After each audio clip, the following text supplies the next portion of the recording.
up YouTube? Welcome to the vlog and welcome to the channel. I'm Sal and this is my very first video.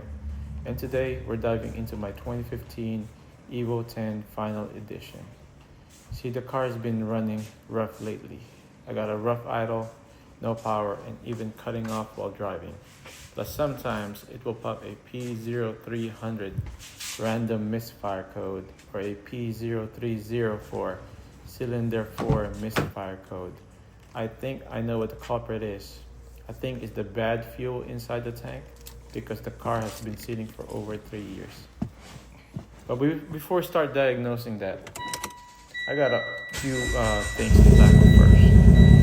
So here's the plan for today. Number one, we're gonna test out my QuickJack.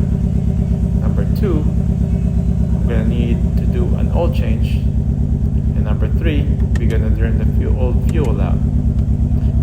As you guys can see, I have a check engine light right now. So I'm gonna have to grab my code reader, plug it in, and see what type of code we have. It's probably gonna be a P0300 code because I usually get that during cold start. And then I get the P0304 code while I'm driving the vehicle. So let's see what we got. And there you go, guys. P0300, and that's the only code I got right now.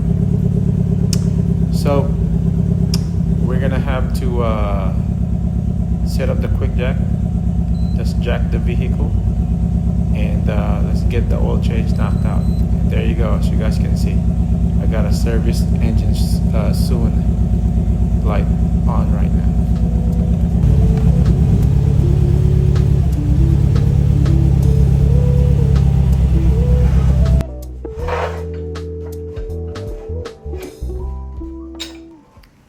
Alright, so the car is aired up and the QuickJack is in position. Now it's time to see if this QuickJack is still leaking. So it was leaking here before between the reservoir and the hydraulic pump, and I put some silicone in between and it doesn't look like it's leaking anymore.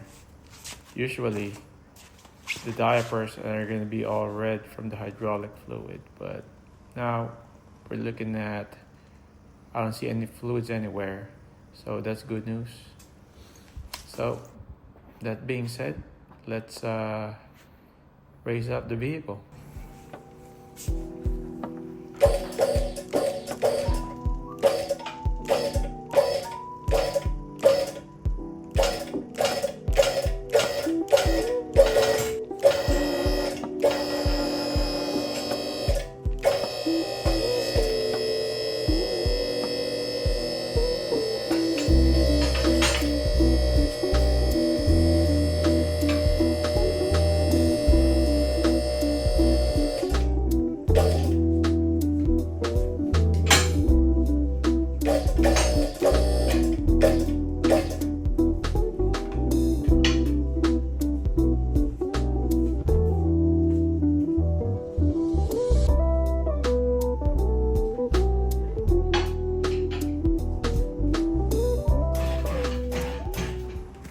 Alright guys, so for today's oil change, I'm going to be using a Mitsubishi OEM filter.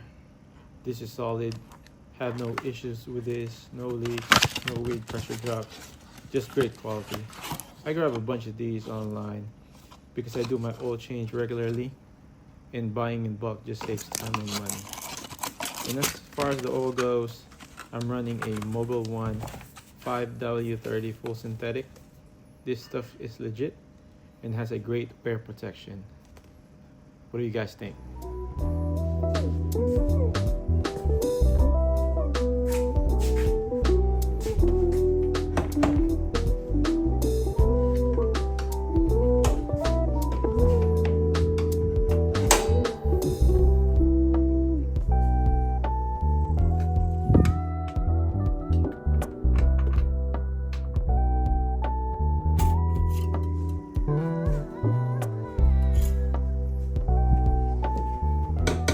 Alright guys, so I'm under the vehicle and you can have to remove that panel to get into the drain bolt. I'm currently running a Blocks 14mm magnetic bolt. As you guys can see, I have a small leak that I'm probably gonna have to change the washer when I install this back together. So let's clean it up real quick. And here is the oil filter. So we're gonna have to remove this bolt and remove the filter. Let's get to it.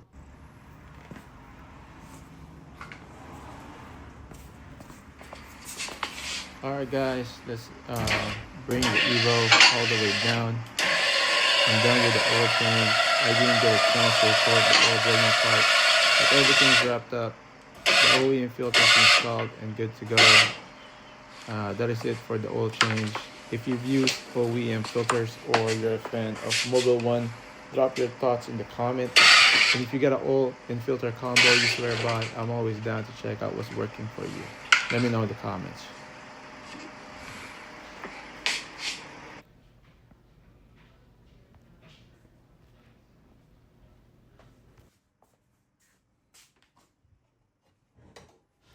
Well, I just realized I don't have a funnel with me right now.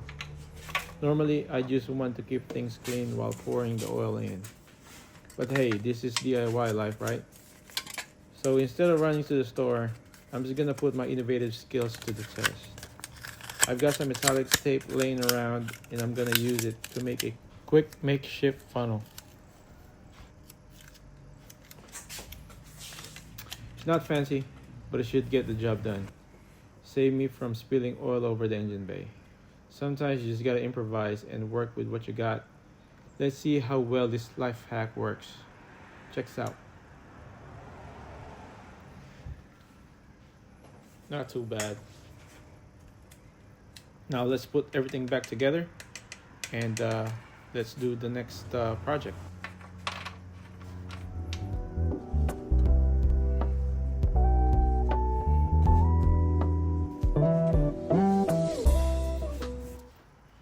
Alright, now it's time for the big one, the fuel drain. This Evo has been sitting around with old fuel for a while, and I'm pretty sure that's what's causing the rough idle and those annoying misfire. Old gas can definitely mess with how the engine runs, so getting it all out is key to bringing this Evo back to life. To tackle this, we're going to need to remove the access panel for the fuel level sensor, which is located under the back seat.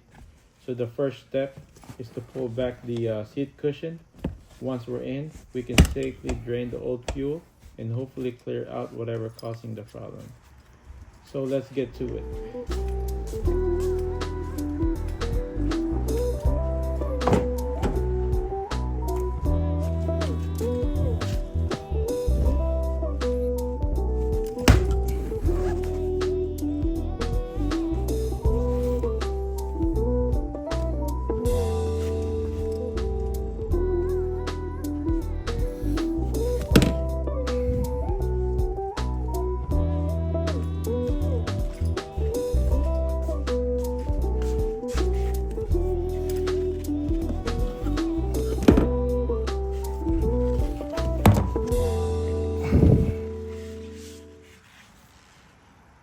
Alright, so I'm going to be using a Harbor Freight transfer pump for the job. It's a basic little tool, nothing fancy, but definitely gets the job done when you need to siphon or transfer fluid quickly. A couple of things to keep in mind though, if you're thinking about grabbing one of yourself. This pump runs on 2D batteries, but heads up, they don't come included with the pump, so you'll have to pick those up separately. Also, once you use it, even just one, Harbor Freight won't accept returns on the pump. So it's kind of a buy it, try it, keep it deal. And if you run into problems with the pump after, you won't be able to take it back to Harbor Freight for fixed replacement. Instead, you'll have to contact the manufacturer directly. The good news is the contact info for the manufacturer is printed right on your receipt.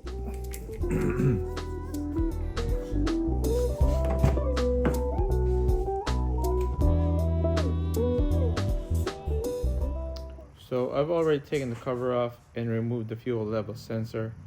It's pretty easy to take out, just 3 8mm nuts and a cannon plug to disconnect.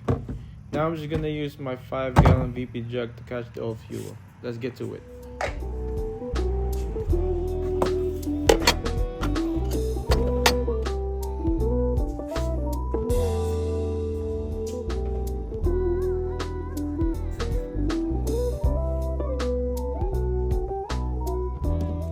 Alright, so the reason I'm siphoning out the old fuel is pretty straightforward. The car's tank is about 5/8 full, and since the fuel has been sitting for a while, it's probably gone stale and could be causing the rough idle and misfire. Old fuels can gum up the injectors and cause all kinds of engine performance issues. So it's really important to get it out before adding fresh gas. Since the tank isn't empty, this process is going to take a bit of time to get all the old fuel drained out. I'm using the siphon to make sure I remove as much stale fuel as possible before topping it off with fresh gas. It's a bit tedious but totally worth it for better engine performance.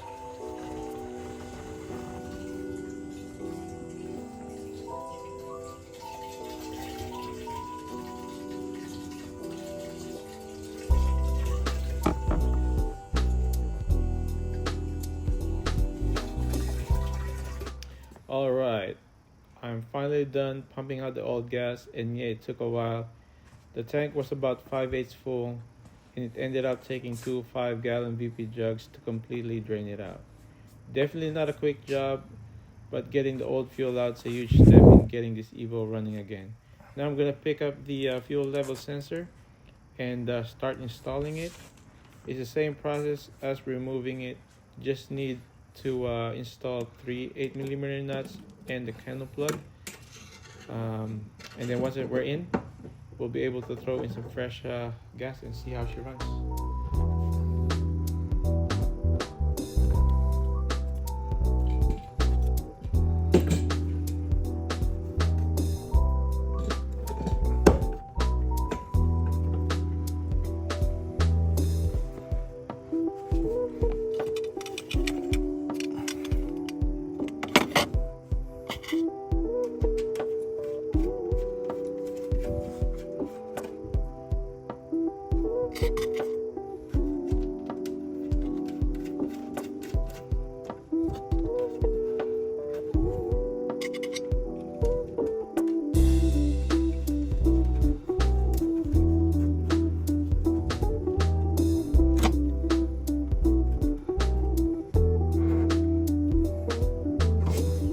Anyone points it out, I'm using a mini breaker bar for this instead of a ratchet. I do have a ratchet, but it's in my other car, and honestly, I don't feel like grabbing it. The mini breaker bar handling this just fine, no complaints here. It's one of those use what's in my arm reach kind of days. At this point, I rather straggle slightly but get my cardio in. You know what I mean?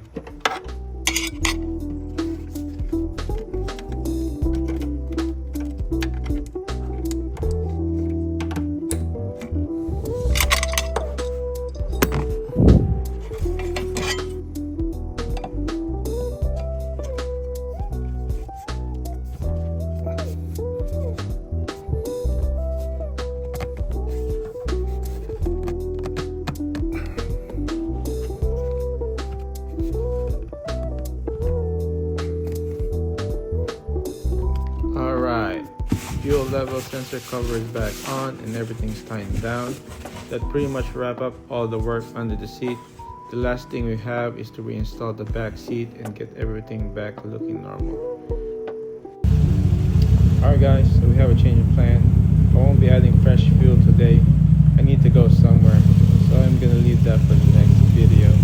But I did go ahead and start the Evo just to cycle things through and also clear the code. But the car's still running rough, and I'm pretty sure the code's gonna come back until I put some fresh fuel in there. But that'll be it for today. Thanks for hanging out. Thanks for watching. But make sure you hit the like button, subscribe to the channel so you won't miss out on future videos. Thanks for watching again. See you guys on the next